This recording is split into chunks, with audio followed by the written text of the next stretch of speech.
Hey, what's going on, guys? Mike here from Arizona doing an update video. I know it's been a while, but I am back. And here is my store, Plants and Fins.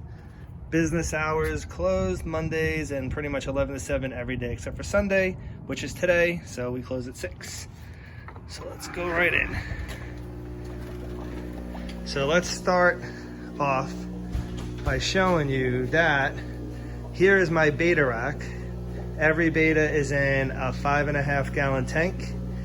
Most of them are scaped.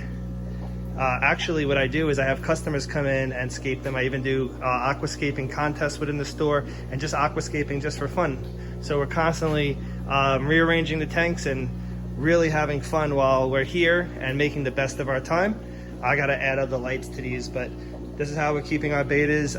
In the wintertime, which is not wintertime anymore, here we're roughly in the 70s, close to 80-degree mark most days. But in the wintertime, these all will get heaters. And as far as filtration goes, they're heavily planted, so we're gonna keep it like that. I have here my station of some smaller fish that I get in. A lot of them are a lot of your smaller schooling fish or even just fry. Like right here we have some, these are Cichlid Fry.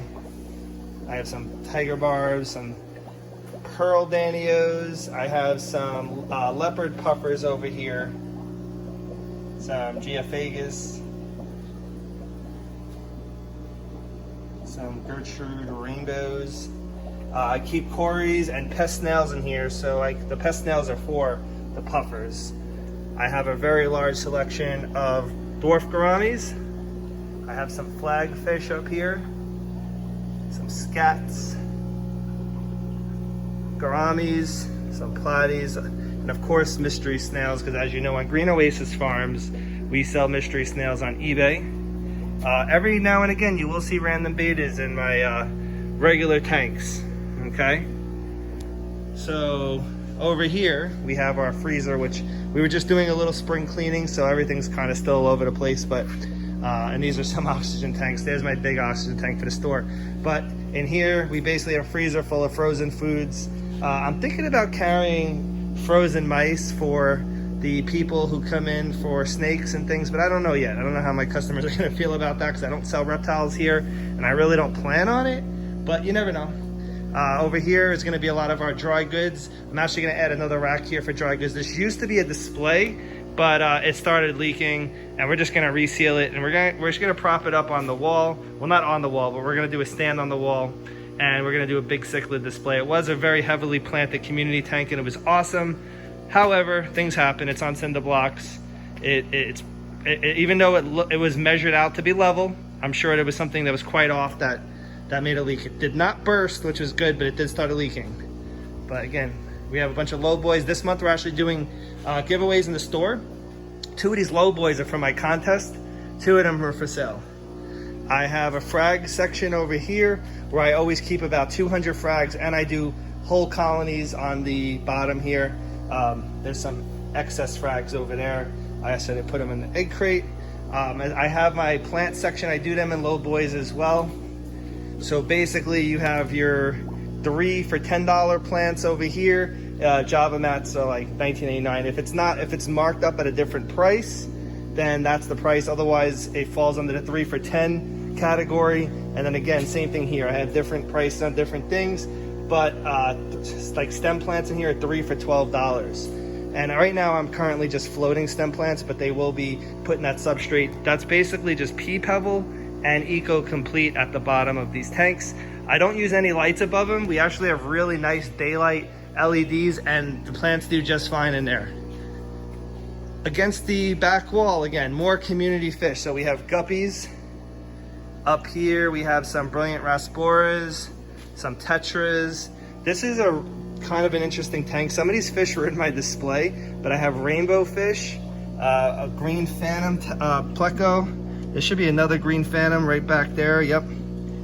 And again, rainbow fish. These guys a lot were in the display. So with these guys, I keep all different types of plecos in here as well as some of rainbow fish. I have a chocolate pleco. I have some super red longfins in here, but they're really tiny.